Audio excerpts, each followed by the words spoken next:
Hello friends, my name is Mamoon Rasheed and you are watching Mamoon Info. Friends, today I am going to tell you about Vikings and Norse mythology. But first of all, do subscribe my channel and press the bell icon so you could update it on regular basis. In the world of Norse mythology, we find gods and goddesses, giants, strange and powerful creatures, elves, dwarfs, and land spirits. It is difficult for a 21st century person to conceive of the worldview of the Vikings, brimming as it was with such a variety of spiritual beings. Yggdrasil and Nine Worlds. The center of Vikings' cosmos is the ash tree Yggdrasil. Growing out of the well of earth, Yggdrasil holds the Nine Worlds, home of gods, men, and all spiritual beings. The gods live in Asgard and Vanaheim, and humans inhabit Midgard. Giants live in Jotunheim, elves in Elfheim, and dwarves in Svartalfheim. Another is the primordial world of ice, Niflheim, while Muspelheim is the world of fire. The lost world comprises Hell, the land of the dead, ruled by the goddess Hel.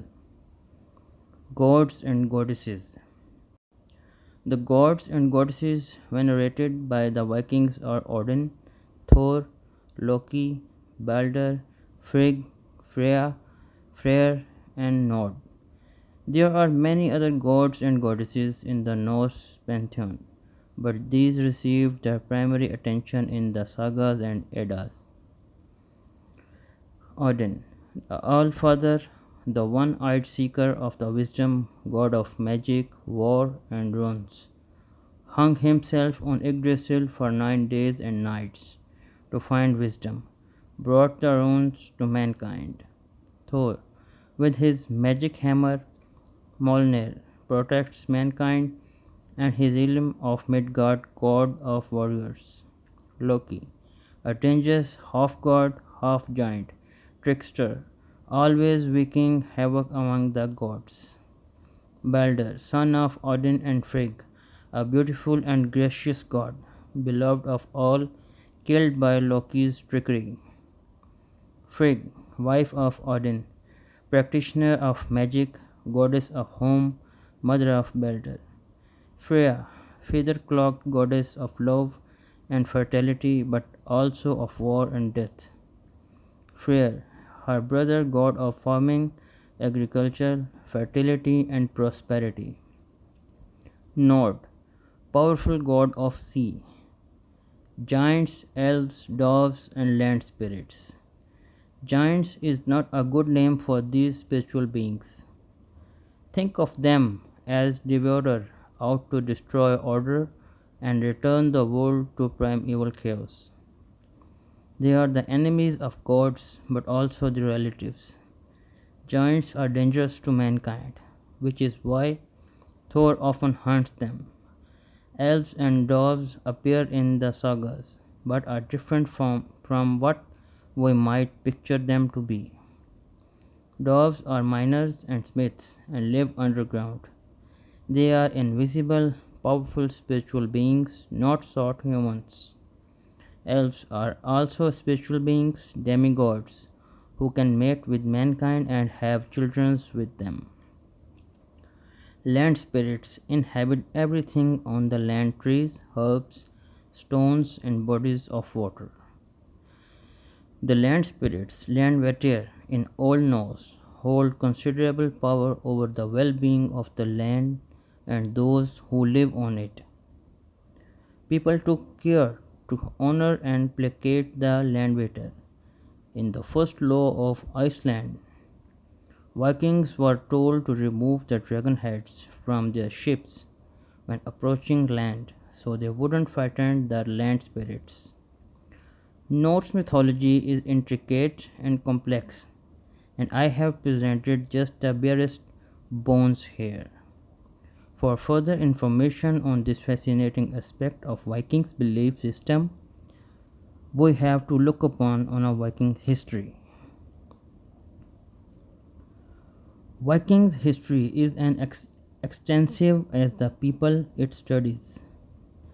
The seafaring Vikings, in Danish the Vikinger, were a group of people that came from the Scandinavian countries of Norway, Denmark, and Sweden.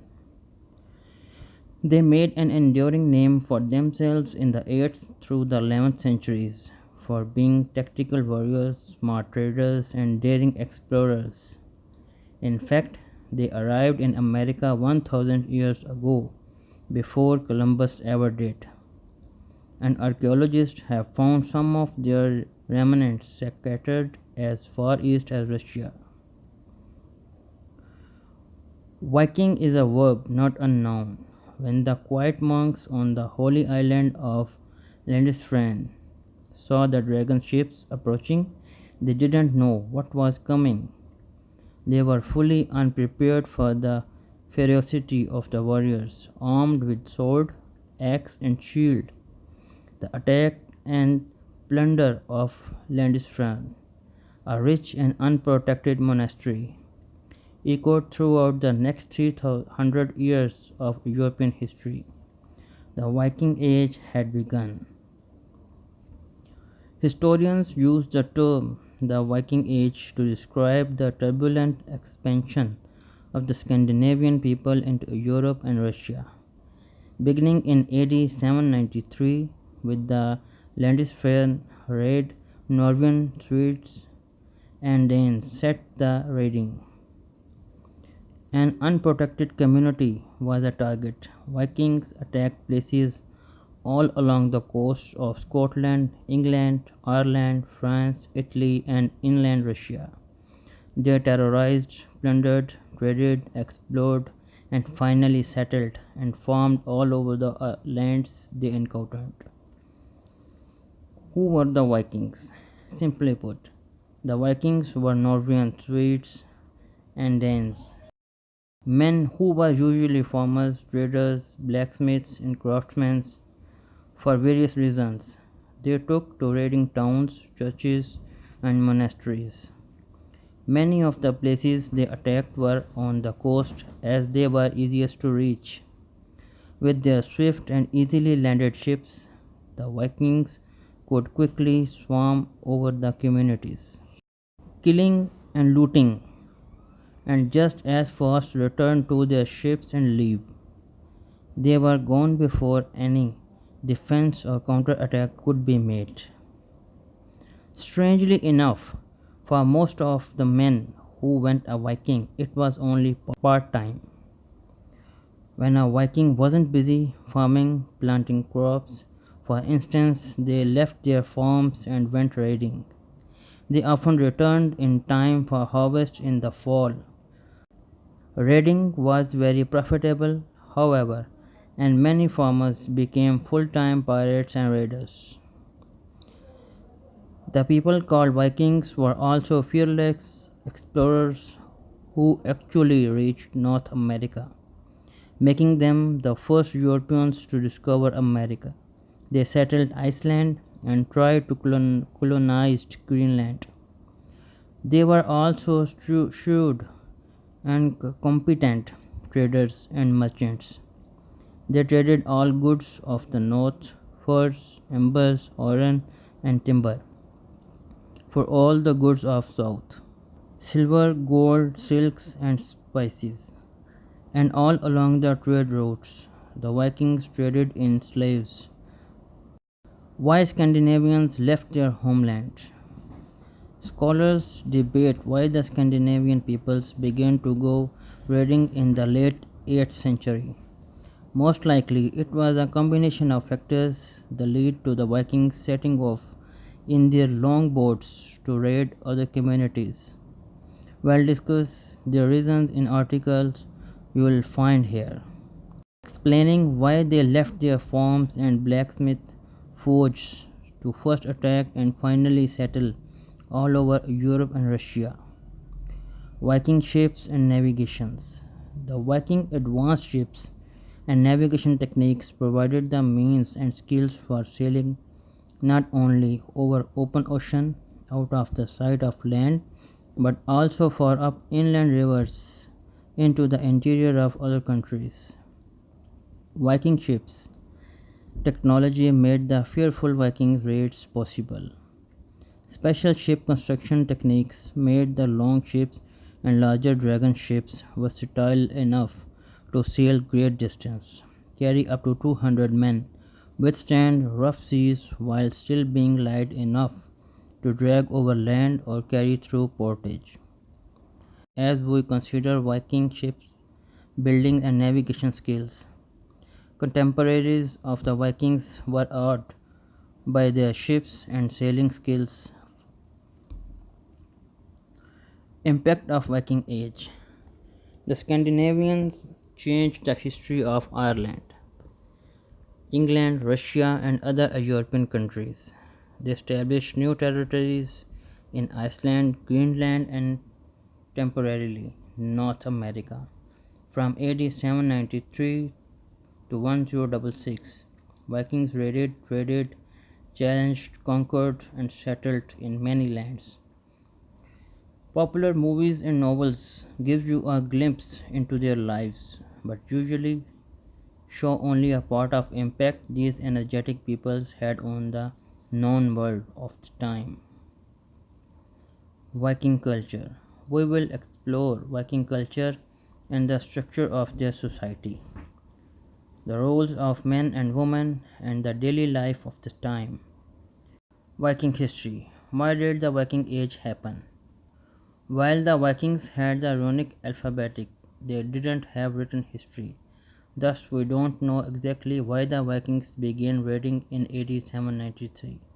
Scholars have many theories about the reasons why the Scandinavians began leaving home on extensive raids, tradings, missions, explorations, and settlement, which includes population pressure and not enough good farmland, too many landless younger sons, easy targets of unprotected, wealthy church properties and towns, trade imbalance between European Christians and the pagan Vikings, competition among chieftains in their native lands, the lure of adventure in foreign lands.